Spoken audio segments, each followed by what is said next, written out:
आज हम डिस्कस करने वाले हैं अपना जो इन्वर्स फंक्शन का जो ग्राफ है। हमने tan इन्वर्स के बारे में पढ़ लिया था, cot इन्वर्स के बारे में भी हमने डिस्कस किया। अब हम कॉम्प्लेक्सिटी के हिसाब से cos इन्वर्स की तरफ मूव करते हैं। cos inverse of cos x है ना, थर्ड नंबर का ग्राफ है। cos inverse of cos x के बारे में बात करें थोड़ी देर के लिए इसको क्या कर लेते हैं, y कंसिडर कर लेते हैं। तो देखो इसके अंदर क्या होने वाला है, y equals to cos inverse of cos x, और हमें पता है कि इसके अंदर cos x जो हमेशा है वो ऑलवेज रियल वैल्यू लिया करता है, यानी कि x belongs to all real values, यानी कि डोमेन ऑफ द फंक्शन हो गया वो क्या हो गया, x belongs to all real values. तो देखो जैसे इसके अंदर x की ऑल रियल वैल्यूज आने वाली है, तो इसका मतलब जो रेंज ऑफ द फंक्शन आने वाला है वो कुछ 0 से पाई, क्योंकि cos इनवर्स का जो आउटपुट है वो हमेशा कितना आने वाला है, 0 से पाई आने वाला है। तो इसका मतलब इस फंक्शन का डोमेन और रेंज भी पता चल गई। साथ ही साथ देखो हमें एक चीज और भी क्लियर है कि ये फंक्शन आज भी पीरियोडिक फंक्शन है विथ पीरियड। इस फंक्शन का जो पीरियड है वो कितना रहने वाला है, 2 पाई जैसा, क्योंकि इसके अंदर x के अंदर जैसे ही तुम पाई ऐड करोगे तो यहाँ पर थर्ड क्वाड्रेंट में चले जाओगे, तो इसी तरह से 2 पाई ऐड करोगे तो 0 से 2 पाई प्लस कुछ थीटा ऐड करोगे तो फर्स्ट क्वाड्रेंट में ये पॉजिटिव वैल्यू देगा। तो ये y equals to cos inverse cos x है, वो पीरियोडिक फंक्शन है विद फंडामेंटल पीरियड 2 पाई, यानी कि इस जो फंक्शन है उसका पीरियड है, फंडामेंटल पीरियड कितना है, 2 पाई। अब देखो वही बात, पीरियड इस फंक्शन का पता चल गया, साथ ही साथ थोड़ी देर के लिए इसके कोई जनरल सॉल्यूशन निकाल लेते हैं। तो मैंने क्या कर दिया, cos को उधर भेज दिया, तो cos y equals to cos x ऐसा कुछ बनने वाला है। cos theta equals to cos alpha, तो इसके जो जनरल सॉल्यूशन बनने वाले हैं 2n pi plus minus x, यानी y equals to 2n pi plus minus x जैसी कुछ सिचुएशन बनने वाली है। वही बात है जो हम करते हैं, n को क्या कर दो, 0 रख दो। जैसे ही मैंने 0 रखा तो y equals two plus minus x जैसी चीज प्रकट हुई है, यानी कि y हमें इसके करस्पॉन्डिंग आउटपुट पता है कि आउटपुट हमेशा 0 से पाई लाना है, तो इसके अंदर इनपुट भी x बिलोंग्स टू 0 से क्या होगा, पाई होगा। इनपुट भी कितना हो जाएगा, 0 से पाई, यानी कि देखो y इक्वल्स टू x जब आएगा जब 0 से पाई होगा, इसी तरह से y equals to minus x तब आएगा जब यहां पर देखो हमें क्या लाना है, आउटपुट 0 से पाई लाना है, लेकिन यहां पर माइनस x है, तो हम क्या कर देंगे, माइनस पाई से 0 की बात करेंगे। तो चलिए हम क्या कर देते हैं, इसका ग्राफ प्लॉट करते हैं। तो ग्राफ प्लॉट करने के लिए सबसे पहले मैं x और y एक्सिस क्या कर देता हूं, ड्रॉ कर लेता हूं। तो मैंने इसके अंदर इस तरीके से x और y एक्सिस मैंने क्या कर दी, ड्रॉ कर दी। ये x एक्सिस और ये है अपनी y एक्सिस। अब इस x और y के अंदर देखो सबसे पहले हमें 0 से कहां तक जाना है, पाई तक जाना है। तो 0 वाली लाइन तो ये रही, पाई वाली लाइन में यहां पर ड्रॉ कर देता हूं इस तरीके से। ये अपनी है पाई वाली लाइन, यहां पर ये वाली लाइन हो गई अपने पाई वाली लाइन, ठीक है। तो ये हो गया इस तरीके से। अब देखो यहां पर ये वाली लाइन जो है ये y इक्वल्स टू 0 और ये लाइन है y इक्वल्स टू पाई। इस तरीके से मैंने क्या कर दी, ये लाइन ड्रॉ कर दी। साथ ही साथ देखो इसके अंदर होने वाला क्या है अभी, कि सबसे पहले हमें जो आउटपुट है वो 0 से पाई के अंदर जो आउटपुट आ रहा है वो y इक्वल्स टू x आ रहा है, यानी कि 0 से पाई के अंदर जो आउटपुट है y equals to x, y equals to x कब, जब 0 से पाई के बीच में है ना। ये रहा 0 और यहाँ पर ये पाई, यानी कि ये जो लाइन है y इक्वल्स टू क्या है, x है। इसी तरह से 0 से माइनस पाई के बीच में रहेंगे, तब इसके जो करस्पॉन्डिंग आउटपुट आने वाला है वो क्या आने वाला है, y equals to minus x जैसा कुछ आने वाला है, यानी कि y equals to minus x कब, जब 0 से माइनस पाई, और 0 से पाई जब y इक्वल्स टू x। इस तरीके से क्या हो गया, इसका आउटपुट मिल गया हमें। अब देखो इसके अंदर फंक्शन क्या है, पीरियोडिक फंक्शन है with fundamental period minus pi से पाई। तो माइनस पाई से पाई की बात करें तो यहां से देखो 2 पाई वाला इंटरवल शिफ्ट करके यहां पर भेज दिया। अब इस पॉइंट के कोऑर्डिनेट 0 पाई, ये कितना रहने वाला है, 2 पाई रहने वाला है। इसका मतलब इस लाइन की इक्वेशन कितनी हो गई, 2 पाई माइनस एक्स। इस लाइन की इक्वेशन कितनी हो गई, 2 पाई माइनस एक्स, और ये हो गई x माइनस 2 पाई। इसी तरह से यहां पर भी हम क्या कर लेंगे, इसको इसी फेज में यहां पर भी बना लेंगे। तो यहां पर भी इस तरह से ये क्या होगा, माइनस 2 पाई। तो इसी तरह से यहाँ पर हम क्या कर सकते हैं, इस तरह से 2 पाई इंटरवल में ग्राफ को क्या कर सकते हैं, शिफ्ट कर सकते हैं। देखो आज भी फंक्शन 0 से पाई के अंदर क्या है, एक आइडेंटिटी फंक्शन है, तो इसका मतलब पीरियोडिक फंक्शन है, कोई दिक्कत नहीं, लेकिन ये अपने इंटरवल में 0 से पाई के अंदर तो ये फंक्शन आज भी क्या है, एक आइडेंटिटी फंक्शन है। तो इस तरीके से हम क्या कर सकते हैं, इसका ग्राफ प्लॉट कर सकते हैं कि किस रेंज में क्या आंसर आने वाला है। जैसे 0 से पाई के बीच में इनपुट इक्वल्स टू आउटपुट आने वाला है, जैसे इसके अंदर 3 तक तो हो गया, फिर यहां पर ले लेते हैं कॉस इनवर्स, है ना, यहां पर कंसीडर करते हैं कॉस इनवर्स कॉस 4, फिर कॉस इनवर्स कॉस 5, फिर कॉस इनवर्स cos 6, फिर cos इनवर्स cos 7, रेडियन में कंसिडर करेंगे ना सारे के सारे, cos इनवर्स cos 8। देखो इसके अंदर हम जैसे ही हम चेक करेंगे कि देखो cos इनवर्स ऑफ cos 1, देखो 1 अप्रोक्सीमेट 57 डिग्री रहा करता है, तो 0 से पाई पाई की वैल्यू अप्रोक्सीमेट 3.14 जैसी, यानी कि 3 से कुछ ज्यादा होती है, तो 3 से पहले इनपुट इक्वल्स टू क्या होने वाला है, आउटपुट, यानी कि 1 2 3, ये फाइनली आंसर में 1 2 और 3 इसी तरीके से आने वाला है, यानी कि इसको हम 1 2 3 ही लिखेंगे।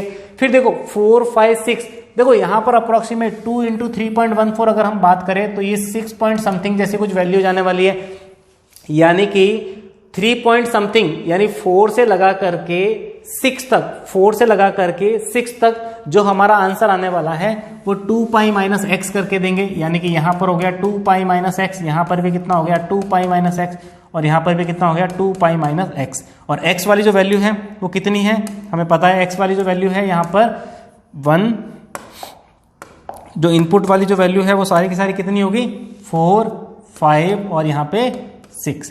अब देखो 6 से ज्यादा हो गया, तो 6 से ज्यादा के अंदर हम क्या करेंगे, देखो 6 पॉइंट समथिंग इस ब्रांच पर आ गए, यानी कि इनपुट माइनस 2 पाई, तो यहाँ पर 7 माइनस इस तरीके से 2 पाई, तो 7 माइनस यहाँ पर क्या कर दिया मैंने 2 पाई, इसी तरह से यहाँ पर भी 8 माइनस 2 पाई।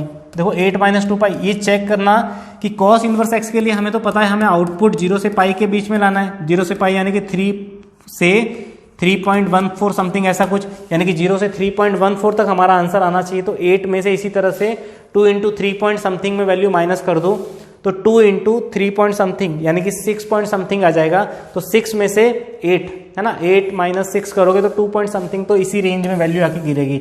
यानी कि फाइनली हमें क्या करना है, इन सब फंक्शंस का जो आंसर है वो हमें 0 से ओनली 4, कहां से कहां तक, 0 से पाई के बीच में कंसिडर करना है, 0 से पाई के बीच में ही हम इसका क्या करेंगे, आंसर देने वाले हैं। तो इस तरीके से हम इसको इजीली सॉल्व कर सकते हैं। तो देखो यहां पर नेक्स्ट अपना जो क्वेश्चन जो भी है, लास्ट ग्राफ हम इसके अंदर कंसिडर करते हैं sign inverse of sine x. Sign inverse of sine x, थोड़ी देर के लिए इसको क्या मान लेते हैं वाई, ये अपना जो है 4th नंबर है ना, हमने फर्स्ट पढ़ा tan, फिर पढ़ा हमने कॉट इनवर्स, फिर पढ़ा कॉस, और लास्ट में पढ़ते हैं हम साइन। देखो साइन के लिए थोड़ा सा ग्राफ इसका थोड़ा कॉम्प्लेक्स ग्राफ है, तो कॉम्प्लेक्स ग्राफ के अंदर इसको इसीलिए हमने क्या किया है कि अपनी प्रायोरिटी के अंदर सबसे लास्ट में इसको रखा है। तो देखो इसके अंदर क्या होने वाली है value y equals to sine inverse of sine x. इसके अंदर हम करने वाले हैं ऐसा कुछ कि हमें पता है कि इसके अंदर जो फंक्शन का जो डोमेन रहने वाला x बिलोंग्स टू वो ऑल रियल वैल्यूज, क्योंकि देखो इसके अंदर साइन इनवर्स के अंदर जो इनपुट फंक्शन है वो क्या है, साइन एक्स है, और साइन एक्स हमेशा ऑल रियल वैल्यूज क्या करे लिया करता है। तो जैसे इसको रियल वैल्यूज दी, इसने -1 से 1 जो वैल्यू जनरेट की वो साइन इनवर्स को मिली, तो साइन इनवर्स एक्स ने जो फाइनली आउटपुट दिया है y बिलोंग्स टू वो कितना देगा, -π/2 से π/2, -π/2 से π/2। इसका मतलब क्या हो गया, ये तो डोमेन ऑफ द फंक्शन हो गया, और ये क्या हो गया, रेंज ऑफ द फंक्शन, यानी फंक्शन का domain x belongs to all real values, और जो रेंज है वो क्या है, -π/2 से π/2। तो इसको थोड़ी देर के सिंप्लीफाई कर देते हैं, तो यहाँ पर जो वैल्यू मिली है वो साइन y इक्वल्स टू क्या मिला है, साइन x। अब इसके जनरल सोल्यूशन निकालते हैं, sine theta is equals to sine alpha, general solution जो रहा करता है वो रहा करता है y equals to n π plus -1⁻n into alpha, ऐसी कुछ वैल्यू रहने वाली है। और साथ ही साथ हमें यह भी पता है कि इसका जो आउटपुट है वो बाउंड है -π/2 से π/2। देखो इसके टफनेस की बात अगर हम करें तो टफ इसलिए है क्योंकि ये भी एक फंक्शन क्या है, पीरियोडिक फंक्शन है with fundamental period t equals to कितना, 2 पाई। ये भी एक फंक्शन पीरियोडिक है जिसका पीरियड कितना है t इक्वल्स टू कितना है 2 पाई। लेकिन देखो इसको 2 पाई तक ड्रॉ करने के लिए हमें जो वैल्यू पता है कि देखो -π/2 से π/2 इसका आउटपुट आने वाला है, यानी कि -π/2 से π/2 में इसकी बात करेंगे। साथ ही साथ एक और ब्रांच इसके अंदर सेलेक्ट करनी पड़ेगी। तो देखो थोड़ी देर के लिए मैंने क्या किया, इसके अंदर n की वैल्यू 1 रखी, तो n की वैल्यू जैसे ही मैंने सबसे पहले 0 रख लेते हैं, n की वैल्यू मैंने 0 रखा तो जो आउटपुट मिला यहाँ पर n पाई प्लस -1n और यहाँ पर ये कितना हो जाएगा x, ये वाली वैल्यू यहाँ पर कितनी हो जाएगी x, ये कितना है x। तो यहाँ पर देखो जो हमें फाइनली जो आउटपुट मिला है n को जैसे ही मैंने 0 रखा तो क्या मिला है y equals to x। y equals to x का मतलब आउटपुट कितना -π/2 से π/2, आउटपुट -π/2 से कितना है π/2। उस केस में जो इनपुट जा रहा है वो भी कितना होगा -π/2 से π/2। इस केस में इनपुट वाली वैल्यू भी क्या होगी -π/2 से कितनी π/2। देखो इसके अंदर सेम थिंग, इसी के अंदर मैं वापस क्या कर देता हूँ, n की वैल्यू 1 कंसिडर करता हूँ। इफ n इक्वल्स टू 1, इसके अंदर मैंने क्या लिया, n को कितना लिया 1 लिया। जैसे ही मैंने n को 1 लिया तो यहाँ पर जो वैल्यू मिली है वो मिली है y equals to pi minus x। y equals to क्या मिला है पाई माइनस एक्स, और हमें इसका आउटपुट तो पता है कि जो y की वैल्यू है वो हमेशा कितनी -π/2 से कितनी π/2 रहा करती है। यानी ये वाली वैल्यू हमेशा कितनी -π/2 से कितनी रहा करती है, -π/2 से π/2 रहा करती है। तो अब हमें पता है कि जब आउटपुट इतना ही लाना है तो उसके करस्पॉन्डिंग देखो इनपुट क्या होगा। तो देखो इनपुट की अगर मैं बात करूं तो मुझे पाई माइनस समथिंग करके आंसर देना है। तो पाई में से अगर मैं π/2 सब्ट्रैक्ट करूं, पाई में से मैंने क्या किया π/2 सब्ट्रैक्ट किया, तो यहाँ पर पाई माइनस π/2 जो वैल्यू है वो π/2 आके गिरेगी। और इसी तरह से पाई में से सपोज मैं 3π/2 सब्ट्रैक्ट करूं तो यहाँ पर भी वैल्यू कुछ इसी तरीके से -π/2 जैसी मिलने वाली है। यानी कि ये जो x होगा वो π/2 से 3π/2 जैसा कुछ बनने वाला है। यानी π/2 से 3π/2 जब मैं इनपुट दूंगा तो उस केस में जो ब्रांच होगी वो क्या होगी, y equals to pi minus x. तो देखो इसका अब ग्राफ बनाने की कोशिश करते हैं, वही इसी के ग्राफ को हम प्लॉट करेंगे। तो देखो सबसे पहले मैंने क्या किया, वही x और y एक्सिस, देखो हमें यहाँ पर ही काम करना है कि और -π/2 से π/2, यहाँ पर मैंने इस तरह से लाइन ड्रॉ कर दी, ये x एक्सिस और ये हो गई अपनी y एक्सिस। ठीक है, अब हमें -π/2 से +π/2 जाना है, तो ये रहा अपना π/2, ये π/2 वाला सीन कंसिडर किया है और ये -π/2। इस तरीके से हमने क्या कर दिया, अपने जो रीजन थे उसको हमने ड्रॉ कर दिया। ये y इक्वल्स टू क्या है π/2 और ये है y इक्वल्स टू अपना -π/2 वाली लाइन, और ये y equals to 0, x axis है y इक्वल्स टू 0। इस तरह से मैंने क्या कर दिया, अपनी जो बाउंड्रीज लाइन थी वो मैंने क्या कर दी, ड्रॉ कर दी। अब देखो बात करते हैं -π/2 से π/2 में y इक्वल्स टू x बिल्कुल आंसर आने वाला है। तो यहाँ पर मैं बात करूँ तो ये वाला कुछ y इक्वल्स टू x, ये क्या है अपना y इक्वल्स टू x, ये है अपना -π/2 से, ये वाली वैल्यू -π/2 से कहाँ तक चली गई है, π/2, -π/2 से π/2 में इस तरीके से कुछ बनने वाला है।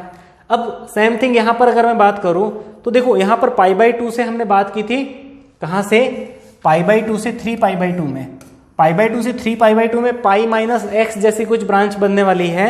यानी कि अगर मैं बात करूँ π/2 से 3π/2, यानी यहाँ से यहाँ तक ये वाली जो वैल्यू है वो कितनी है 3π/2, ये कितना है 3π/2। तो π/2 3π/2 बीच रास्ते में कहीं पाई मिला है, जहां पर वैल्यू क्या मिली है 0, और इस लाइन की जो इक्वेशन मिली क्या है पाई माइनस एक्स, ये पाई माइनस एक्स और ये y माइनस एक्स। इस तरीके से हमने क्या किया है, इस साइन इनवर्स x का एक पीरियड यानी कि 2 पाई हमने क्या किया है, कंप्लीट किया है। इसका मतलब अब क्या करना है, इसको उठा के, और देखो वैल्यू भी ऐसे ही मिलने वाली है, यहाँ पर भी वैल्यू मिलेगी, यहाँ पर भी वैल्यू मिलेगी, इस तरीके से। तो इस तरीके से हमने क्या कर दिया, ग्राफ को वापस 2 पाई इंटरवल से इस तरीके से हमने शिफ्ट कर दिया। इस तरीके से हमने क्या कर दिया इसका ग्राफ। तो हमें क्या करना है, सबसे पहले फंक्शन का पीरियड 2 पाई है, तो हमें क्या करना है, सबसे पहले 2 पाई वाले रीजन में हमें ग्राफ को बनाना आना चाहिए। तो हमने इस वाले ग्राफ को बना दिया, सेम यहाँ से नोक पकड़ के हम क्या कर देंगे, शिफ्टिंग कर देंगे। अब देखो इसके अंदर जैसे अगर हम कोसेक की बात करें तो सेक और कोसेक और साइन का कुछ ना कुछ पर्टिकुलर रीजन हुआ करता है। अब देखो कोसेक इनवर्स की अगर हम इसके अंदर बात करें तो चीजें क्या होने वाली, कोसेक इनवर्स हमें पता है, जैसे कोसेक इनवर्स, जैसे यहां पर मैं साइन इनवर्स की बात करूं तो वो तो π/2 पर π/2 है ना, 0 पर सब जगह डिफाइन है। अगर मैं इसी के अंदर कॉसेक इनवर्स की बात करता तो y equals to cosec inverse cosec x। Cosec inverse cosec x की अगर मैं बात करता यहां पर तो देखो cosec inverse of cosec x के अंदर क्या रहने वाला है कि ये वाला जो फंक्शन है वो क्या cos थीटा इक्वल्स टू क्या हो जाएगा 1/sin जैसा। तो साइन के अंदर जैसे ही थीटा 0 मिलेगा तो 1/0 क्या होगा, इन्फिनिटी को टेंड करेगा। तो बस कॉसेक इनवर्स में बस इतना सा ही डिफरेंस है कि यहां पर जो जहां पर ये वैल्यू जो 0 है, इस 0 के ऊपर सब जगह होलो सर्किल आएगा, बाकी सारा का सारा ग्राफ सेम है क्योंकि 0 पर वहां पर कोई भी वैल्यू नहीं मिलेगी। इसी तरह से जैसे कि हमने कॉस वाला जो ग्राफ पढ़ा था, कॉस वाले ग्राफ के अंदर अगर सेक वाला बनाना है तो हमें पता है कि सेक थीटा इक्वल्स टू 1 क्या होता है, कॉस थीटा होता है। और cos 90 वो क्या हो जाएगा, 0 हो जाएगा। तो 1/0 वाली क्वांटिटी वो हो जाएगी, वो नॉट डिफाइन हो जाएगी। इसका मतलब π/2 वाली लाइन जो बनती थी, जैसे हमने जो वो ग्राफ पढ़ा था बेसिकली कैसा था, इस तरीके से ग्राफ था, इस तरीके से मैंने लाइन ड्रॉ की थी और ये पाई वाली लाइन ऐसी कुछ थी और इस तरीके से ग्राफ बना था। तो π/2 वाली लाइन बीच में से कहीं होगी, वहां पर क्या मिलेंगे, उसमें सेक में होलो सर्किल मिलेंगे। बस इतना सा फर्क है दोनों में, बाकी दोनों के ग्राफ बिल्कुल ही सेम है। चलिए, थैंक यू सो मच।